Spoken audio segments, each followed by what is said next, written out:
দর্শক যুক্ত আছেন যুগান্তরের সাথে, আপনাদের সাথে আছি আমি আদনান জুবাইর শাওন। ঠিক এই মুহূর্তে আমি আছি গুলশানের 196 নম্বর বাসভবনে, যেখানে তারেক রহমান প্রবেশ করেছেন এবং ঠিক এখানেই তিনি বাংলাদেশের মাটিতে পা রেখে তিনি যেই সংবর্ধনায় গণসংবর্ধনায় অংশ নিয়েছিলেন, সেই সংবর্ধনা শেষে তিনি এভারকেয়ার হাসপাতালে তার মাকে দেখতে গিয়েছেন এবং তার মাকে দেখা শেষ করে তিনি ঠিক 196 নম্বর এই বাসভবনটিতে তিনি উঠেছেন।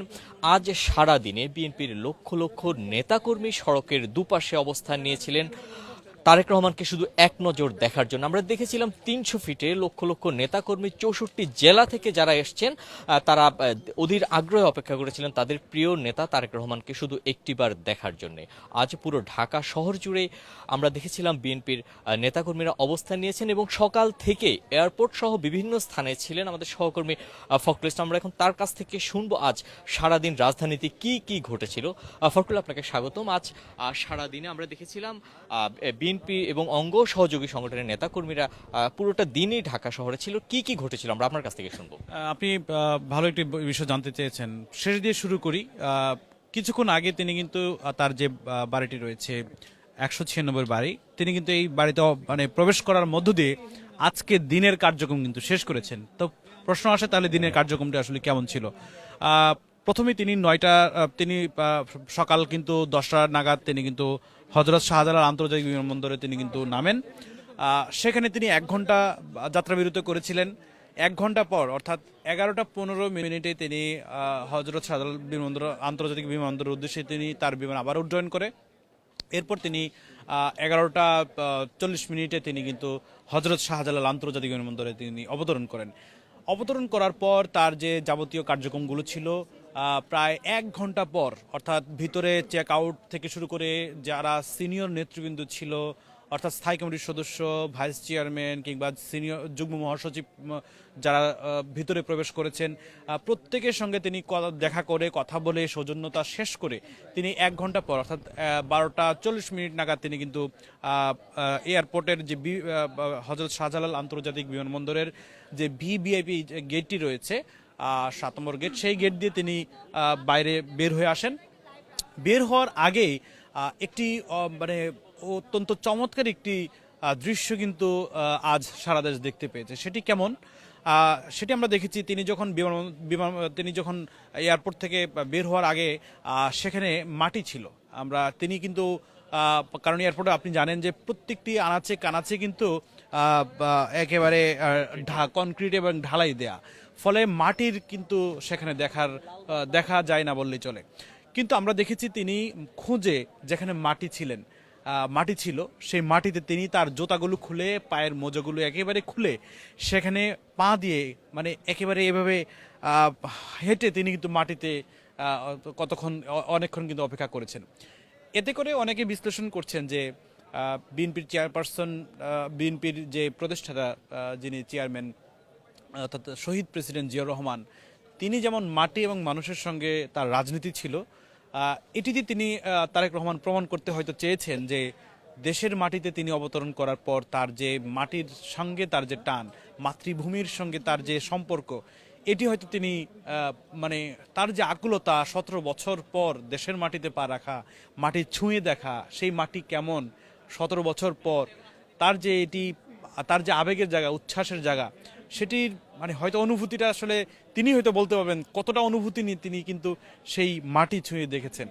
এরপর তিনি কিন্তু যখন বের হয়েছেন, আমরা দেখেছি বিমানবন্দরের ভিআইপি গেট দিয়ে যখন বের হচ্ছেন, সেখানে কিন্তু নেতাকর্মীদের প্রবেশের সীমাবদ্ধতা ছিল, ফলে গণমাধ্যম কর্মীদের বাইরে তেমন নেতাকর্মীদের উপস্থিত ছিল না। একটু খানিকটা দূরে কিন্তু নেতাকর্মীদের অবস্থান ছিল।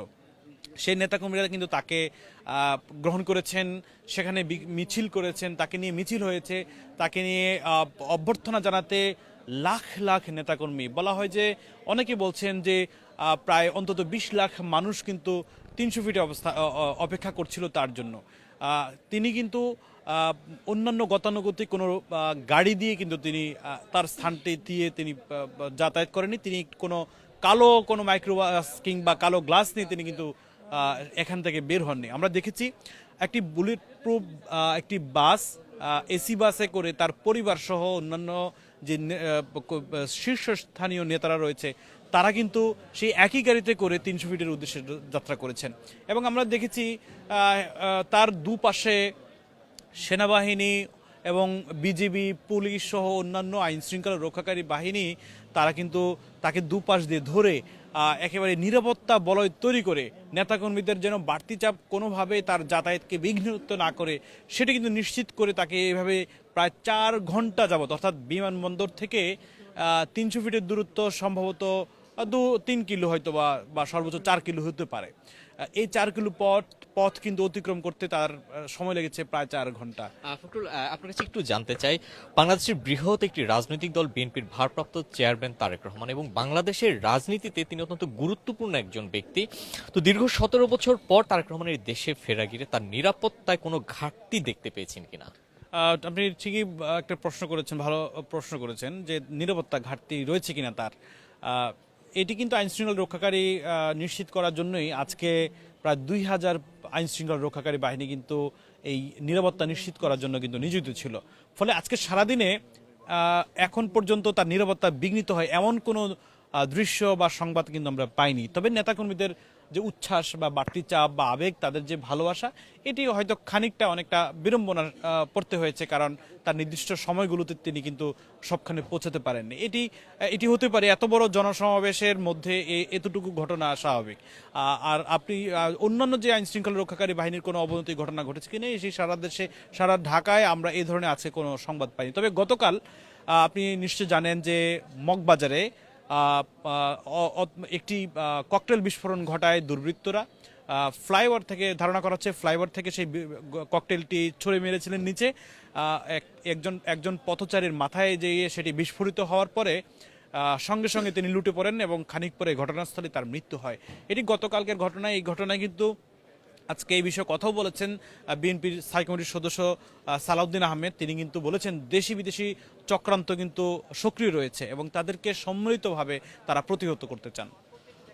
ফখরুল, আপনি যেহেতু এই যে গণসংবর্ধনার যে সভাস্থল ছিল সেখানে আপনি উপস্থিত ছিলেন এবং তারেক রহমান যে নেতাকর্মীদের উদ্দেশ্যে যে ভাষণ দিয়েছেন সেখানে কোনো নতুন কোনো বার্তা পেয়েছেন কিনা দেশবাসী উপলক্ষে? কারণ দীর্ঘদিন তিনি ভার্চুয়ালি নেতাকর্মীদের সাথে যোগাযোগ করেছেন, অনেক সময় ভিডিও কলেও তিনি নিয়মিত যোগাযোগ রেখেছেন। আজ দীর্ঘ 17 বছর পর তিনি সরাসরি নেতাকর্মীদের সামনে বক্তব্য রেখেছেন। কোনো ইতিবাচক অথবা কোনো সম্ভাবনার কোনো বক্তব্য পেয়েছেন কিনা? একেবারে সত্য, আপনি একটি দারুণ টপিক নিয়ে আসছেন যে আপনি জানেন তারেক রহমানকে এতদিন, অর্থাৎ 17 বছরে তিনি ভার্চুয়ালি তিনি যুক্ত হয়ে নেতাকর্মীদের উজ্জীবিত করার চেষ্টা করেছেন। তবে আজকে কিন্তু তারেক রহমানকে অন্য রকম এক তারেক রহমানকে দেখেছে তার নেতাকর্মীরা। কারণ তার ভার্চুয়ালি যে তার বক্তব্য যে মানে একটি ধারাবাহিকতা বা একটি বডি ল্যাঙ্গুয়েজ যেমন থাকে, আজকে কিন্তু এটি কিন্তু একেবারে ব্যতিক্রম দেখেছে। অর্থাৎ অন্যরকম একজন তারেক রহমানকে দেখেছে আজকের তার নেতাকর্মীরা। সেটি কেমন? তিনি তার কথা বলার শুরুতেই তিনি কিন্তু মহান রব্বুল আলমিনের কাছে তিনি কিন্তু কৃতজ্ঞতা প্রকাশ করেছেন এবং সেখানে খুব কয়েকবারই এই বিষয়টি কিন্তু একেবারে সামনে নিয়ে এসছেন। আপনি জানেন তিনি যখন এয়ারপোর্ট থেকে সমাবেশ বা গণসংবর্ধনা অনুষ্ঠানে আসার পথেই তিনি সোশ্যাল মিডিয়া একটি পোস্ট করেছেন। সেখানেও কিন্তু তিনি একেবারে কোরআনের একটি আয়াতের কাছাকাছি একটি স্ট্যাটাস কিন্তু সে পোস্ট কিন্তু তিনি দিয়েছেন। তিনি বলেছেন, আল্লাহ যাকে ইচ্ছা সম্মান দান করেন এবং যাকে ইচ্ছে তাকে অসম্মান করতে পারেন এবং যাকে ইচ্ছে ক্ষমতা দিতে পারেন, যাকে ইচ্ছে ক্ষমতা থেকে নামাতে পারেন। এটি দিয়ে তিনি বোঝাতে চেয়েছেন মানে কোনো অহংকার কোনো রাজনীতিবিদদের থাকার উচিত না, এবং কোনো যদি অহংকার যদি থেকেই থাকে, অহংকার আসলে পতনের মূল, সেটি কিন্তু তার স্ট্যাটাসে বোঝাতে চেয়েছেন। আর বক্তৃতায় তিনি আসলে কি বলতে চেয়েছেন, বক্তৃতায় বেশ কয়েকটি বিষয় এসেছে। যেহেতু আপনি জানেন যে এখন নির্বাচনকালীন সময়, কারণ এই মুহূর্তে ধানের শেষে ভোট চাওয়া মানে আচরণবিধির চরম লঙ্ঘন, কারণ এখনো আনুষ্ঠানিক ভোট চাওয়ার যে ফর্মুলাটা বা সময়টা এটা কিন্তু আসেনি। ফলে তিনি কিন্তু আচরণবিধির প্রতি সম্মান রেখে তিনি কিন্তু তার দলের প্রতি কোনো ভোট চাওয়া কিংবা তার দল ক্ষমতায় আসতে হবে কিংবা তার দল ক্ষমতা যাওয়ার জন্য জনগণের সমর্থন প্রত্যাশা করে, এই শব্দগুলো আসলে তিনি ব্যবহার করেননি। তিনি কিন্তু খুব কৌশলে কিন্তু তার অনেকগুলো মেসেজ দিয়েছেন। তিনি বলতে চেয়েছেন যে আগামীর বাংলাদেশটি হবে শান্তির বাংলাদেশ। তিনি বলেছেন শান্তি প্রতিষ্ঠা করতে চান সবাইকে নিয়ে, বাংলাদেশটি তিনি গড়তে চান সবাইকে নিয়ে, এবং তিনি বলেছেন আগামী দিনে যারাই ক্ষমতায় আসুক, তিনি কথাটা এভাবে বলেননি, আগামী দিনে তারেক রহমানের নেতৃত্বে তারেক রহমানের নেতৃত্বে বিএনপি ক্ষমতা আসবে এই কথা কিন্তু তিনি বলেননি। তিনি বলেছেন যারাই ক্ষমতা আসুক তাদেরকে সঙ্গে নিয়ে তাদের সাথে তিনি কাজ করতে চান এবং আগামীর বাংলাদেশটি গড়তে চান একটি সুশৃঙ্খল, শান্তিপ্রিয়, এবং তিনি বলছেন একজন মা যখন তার ঘর থেকে বাইরে বের হবেন কোনো কাজে, আবার নিরাপদে যেন ঘরে ফিরতে পারেন, এই মেসেজটি দিয়েছেন। পাশাপাশি তিনি বলেছেন যে রাসূল সাল্লাল্লাহু আলাইহি সাল্লাম যে ইনসাফের একটি রাষ্ট্র গঠন করেছিলেন, তিনি কিন্তু ন্যায়পরায়ণের কথা বলেছেন এবং সেই কথাটা কিন্তু তিনি স্পষ্ট বলেছেন যে এইভাবে তিনি একটি রাষ্ট্র গঠন করতে চান। জি, ধন্যবাদ ফখরুল আপনাকে। দর্শক শুনছিলেন আজ সারাদিনে ঘটে যাওয়া রাজধানীতে বিভিন্ন ঘটনা এবং দীর্ঘ 17 বছর পর আজ তারেক রহমান দেশে ফিরেছেন। দেশে ফেরার পর তিনি 300 ফিটে তার লাখ লাখ নেতাকর্মীদের সামনে বক্তব্য দিয়েছেন। এটি একটি ঐতিহাসিক গণসংবর্ধনা হিসেবে আমরা দেখেছিলাম, যেখানে সারা বাংলাদেশের 64 জেলা থেকে লক্ষ লক্ষ মানুষ এসে 300 ফিট এসে জড়ো হয়েছেন এবং আমরা দেখেছিলাম গতকাল রাত থেকেই বিভিন্ন স্থান থেকে আসা নেতাকর্মীরা 300 ফিটের আশপাশে অবস্থান করেছেন, যাতে করে তারা ঠিক মঞ্চের আশপাশে থেকে তাদের প্রিয় নেতাকে দেখতে পারেন। 300 ফিটের গণসংবর্ধনায় মঞ্চে বক্তব্য দিয়ে তিনি তার মাকে দেখতে এভারকেয়ার হাসপাতালে যান এবং সেখান থেকে তিনি এসে ঠিক আপনারা যেই বাড়িটি দেখতে পাচ্ছেন 196 নম্বর বাড়ি, এবং সেই বাড়ির সামনে আপনারা সেই বাসটি দেখতে পাচ্ছেন, যে বাসে করে তারেক রহমান আসছেন এবং তিনি এই মুহূর্তে ঠিক এখানে অবস্থান করছেন গুলশান 2 196 নম্বর এই বাড়িটিতে। দর্শক, সব শেষ তথ্য জানতে যুক্ত থাকুন যুগান্তরের সাথে।